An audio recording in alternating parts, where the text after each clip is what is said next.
So I thought I'd bring in a few experts. First up, the national political correspondent to the Tennessee Star and Star News Network. We have the awesome Neil McCabe. Thank you for joining me, Neil. Oh, it's great to be with you, Grace. This is my debut on your new show. Congratulations. Well, I'm very excited. You made a mark when I was filling in for Howie, and you gave us the tip for Raphael Warnock, which is if you're going to run for office, don't run over your ex-wife's foot in the driveway. And that's when I said to myself, you know what? I'm going to have Neil on my show. Yeah, and expect her to keep it to herself. Yeah, exactly. Neil, so you were there yesterday. It obviously got extremely out of hand. Can you kind of set the scene for us? What happened, what you saw?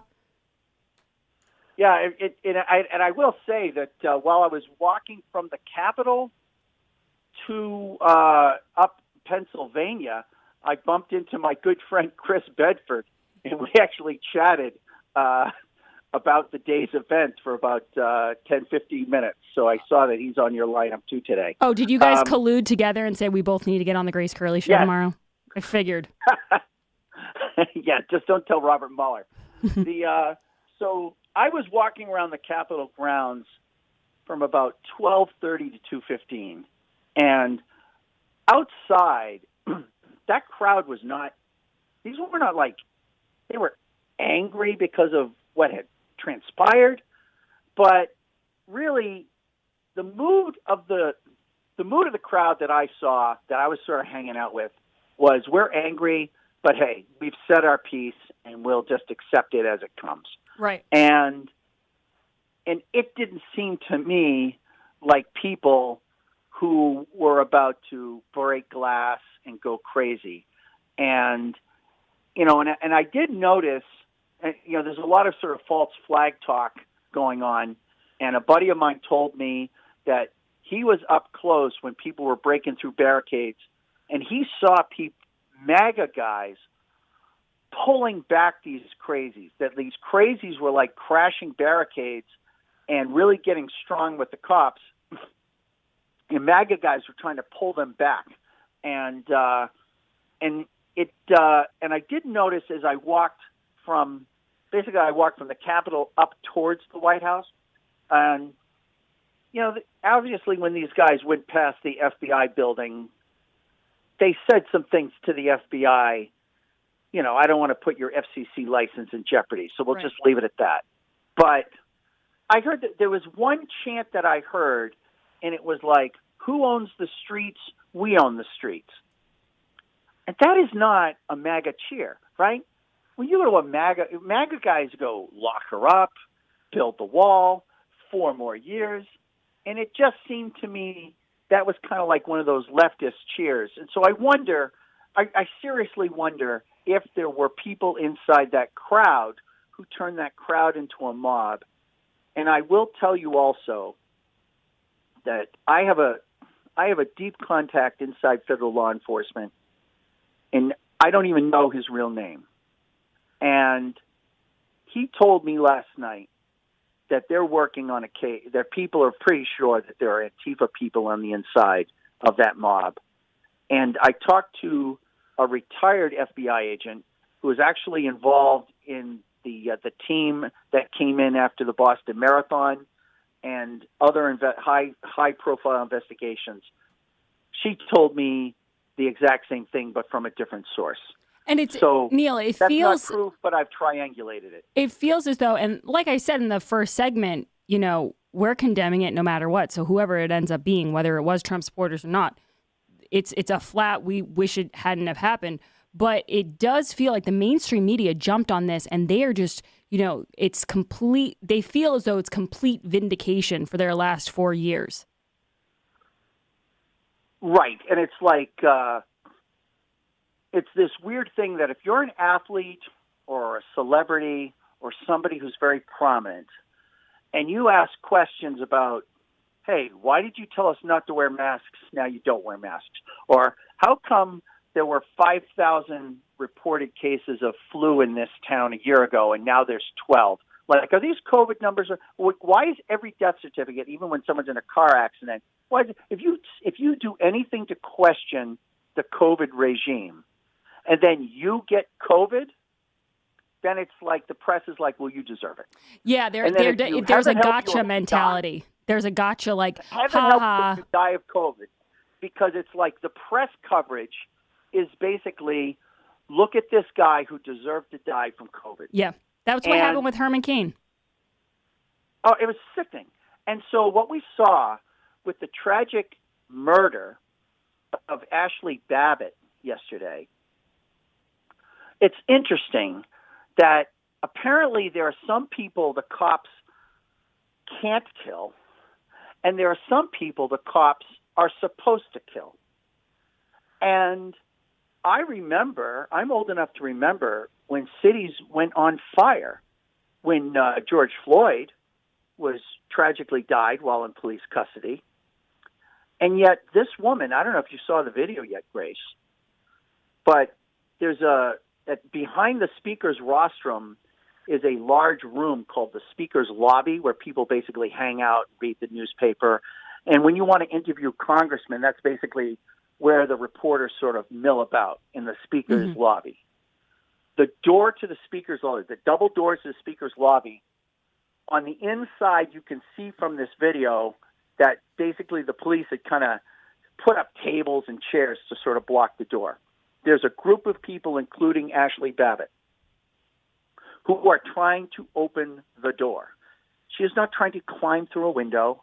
She is not brandishing a weapon. And from a space of about 4 feet, a guy comes up with his 9mm Beretta, and he shoots her center mass in the chest, knocks her back, and there's tactical police in black in full battle rattle who are coming up the stairs. They think that someone's shooting at them, so that all of a sudden they have rifles, and they're like, their rifles are up, and then they realize what has happened, and they start doing first aid on this poor woman. I mean, it was so chaotic, and it was so, it got so out of hand. But Neil, I have to make another point, because you just made me think of it. I saw a lot of people tweeting, imagine if this had been Black Lives Matter protesters, or imagine if this had been, liberals protesting. Imagine how, more violent the police would have been. There would have been so many more arrests. And I was kind of thinking to myself, well, we don't have to imagine it. We saw it this summer, and it didn't seem like they met much resistance, unless, Trump called in the National Guard. But for the most part, the most resistance they met was like a CNN reporter saying, oh, it's getting pretty warm here with all the fires burning behind me.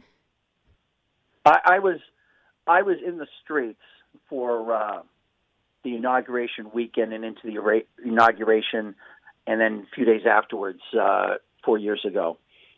And the cops swallowed their whistles, and they just let the rampage happen. And when these Antifa guys would beat the pulp out of MAGA guys, guys busing in from Colorado and Kansas, and it's like these Antifa guys. I saw an Antifa guy run, take like 3 or 4 steps, jump in the air, and punch a guy in the jaw while he was midair.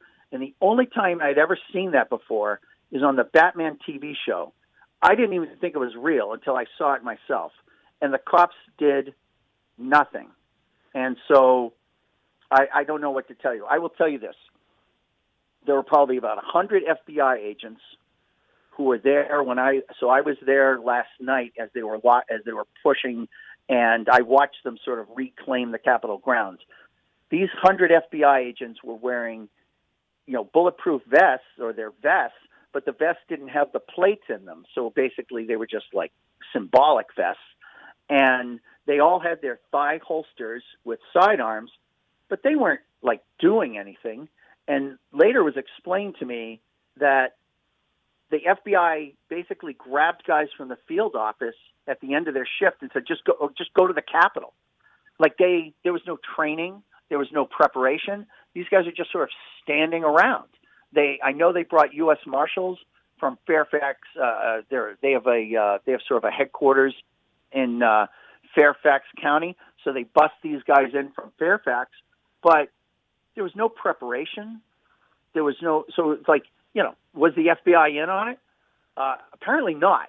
I can guarantee you that the Capitol Police weren't in on the plot, because they were the most surprised people as anybody. I think it just sort of speaks to The security there, when a that crowd. they need better security Right. at the Capitol, without a doubt. I mean, we've said it again, and I'm going to have to. I said I wasn't going to repeat it throughout the course of the show, but I am going to have to repeat it. We did not like what happened yesterday. We do not condone it. We condemn all of the violence. But Neil, it does bring, it makes you wonder, do they need a new system there? Because it did seem like it was a little too easy for people to storm the Capitol. Well, the first level of security is called officer presence. So sometimes just having a guy, doesn't even have to be a badge, right? But a guy in a badge is enough to 90% of your problems go away Right. if there's a guy just standing around with a badge. There was no officer presence. There were those barricades. They're called bicycle racks. Those bike racks weren't around. I mean, I've been in D.C. when the place has been locked down. Certainly for the State of the Union, that place is locked down.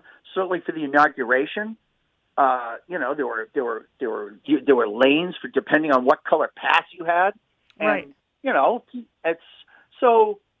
And when a crowd becomes a mob, you lose control of it. And I think that's pretty much, if there was the vanguard of Antifa that I suspect, that's what happens. But the other point, Grace, is just to step back. Yesterday was a tragedy. Nobody is condoning violence. I love the Capitol building. It's like I've covered the White House and I've covered the Capitol. I would much rather cover the Capitol just as an amazing building and a place to work. I don't want anyone tearing down paintings or breaking glass.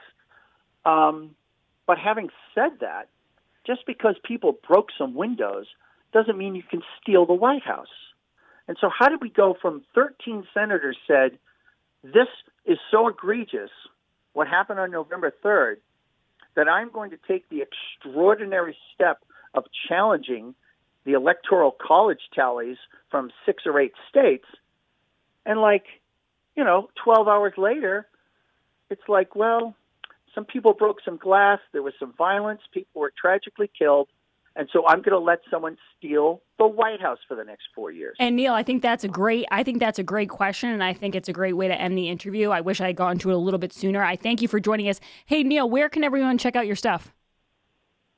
You can check me out at Neil W. McCabe 2 on Twitter, but go to the Tennessee Star, and you'll see my bombshell write-up of Steve Bannon's epic interview with Archbishop Vigano about the deep state and the deep church, and that's at the Tennessee Star. Thank you so much, Neil. Neil is great on Twitter, and he's an even better writer. He covers so many different issues, and that's what I love about guests, is who they can cover a large scope of problems.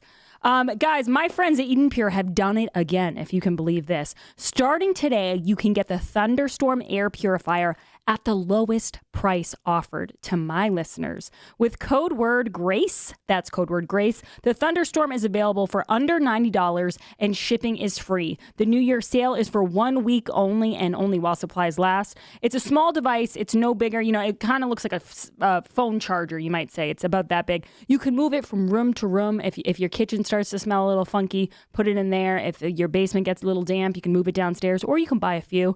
It could be for pet odor, kitchen smells, tobacco. No filters are needed, which is great, because if you were to buy a different one, you'd probably have to buy filters. It's probably 10 times the size, and it's probably 10 times the cost. Nauset Beach Inn loves them so much, they put one in every room. The Thunderstorm doesn't take up floor space, like I just said. It's very quiet.